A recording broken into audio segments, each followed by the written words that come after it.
Welcome back. So this one's pretty exciting here. We're getting into machine learning now. So we're going to start off with kind of a classical algorithm in machine learning, which is linear regression. And the basic idea of it is you have a bunch of quantifiable metrics that you're going to numbers that you're going to put into the algorithm, which the algorithm is basically what takes place in this circle here. And then you're going to get another number based on that. And in this case, that's going to be we're going to take all of these, like the age of the athlete, their gender, their back squat, all of that kind of stuff, and we're those are what are going to be called features for our algorithm, is basically the input of this. So we're going to take all of that input, and then our algorithm is going to go in and it's going to figure out patterns between, okay, so how well can the age predict how well we can run a 5K? How can how much we lift in the snatch? How can that predict how we would do in 5K?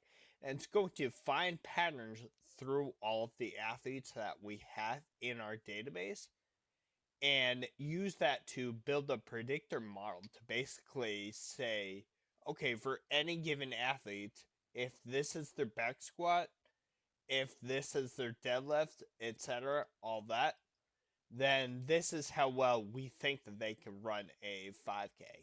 So that's kind of the basic idea of it. So let me go ahead and show you how we'll put this into our app.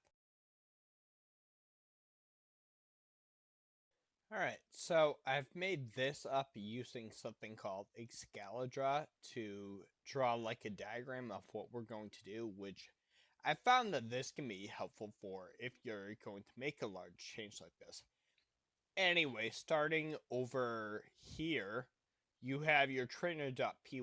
So this file that we're going to make this is kind of what's going to be the meat and potatoes of everything. So this is going to use a package called scikit-learn, which is a popular library that you can use in Python for doing simple machine learning algorithms like this. And through this, we're going to basically take every athlete from the database. We're going to build a prediction on that using a method called model.fit. We'll see that in a minute. And then we're going to use another library in Python called joblib, which is going to save all of the weights that we make in this 5k.model file here. Before proceeding any further, though, let me just stop and explain what I mean by weights a little bit. So in any machine learning algorithm that you have, how it's going to work is it's going to work on multiple iterations of basically trial and error, trying new weights that it finds that might work, and then seeing how well those work. And if they don't work, which it finds if it does or doesn't through analyzing something called the loss function, which we won't really get to, but that's just a little behind the scenes of how it works.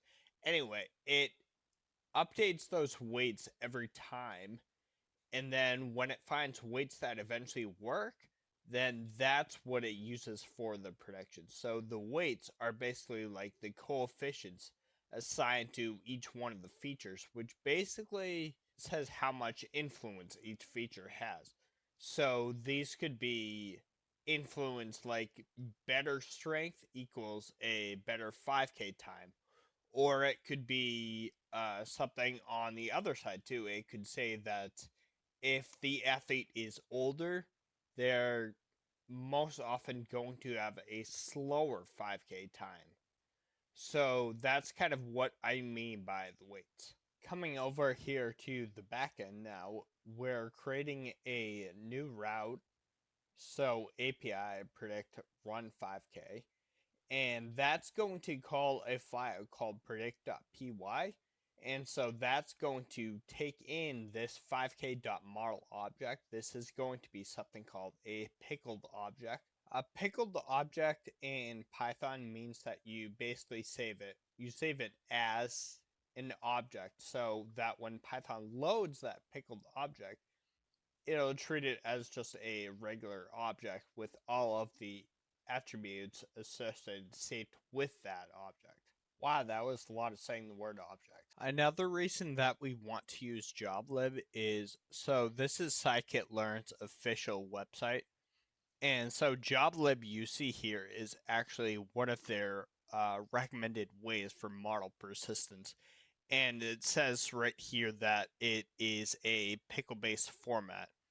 It's listed under the risk because the nature of having a pickle object is you can load any arbitrary code here. So there is that risk there, but the trade-offs, especially for our short example, is just fine. Coming back here, so you have the pickled object that you read into the route, and at this point we can jump in and have either Postman or Swagger, one of those two, kind of query our API to see that what we're getting actually worked. Then the idea is how this is going to be used by the user is the user is going to be able to navigate to any profile page of any athlete, even themselves, and they're basically going to be presented with a form which will make in Streamlit, and that's going to act, what's your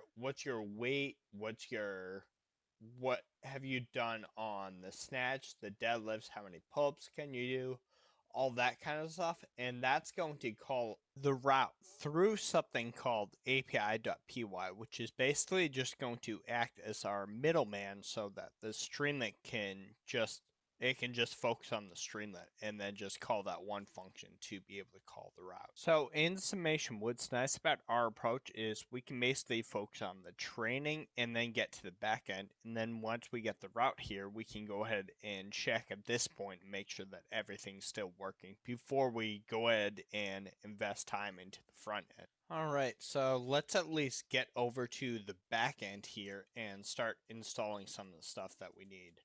So we'll cd into the back end, then we'll do uv add, and then what do we want? So we want joblib. This is what's going to save all the weights that we have.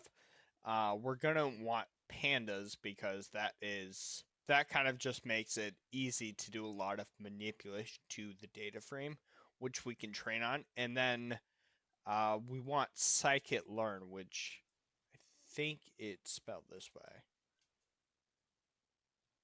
Okay.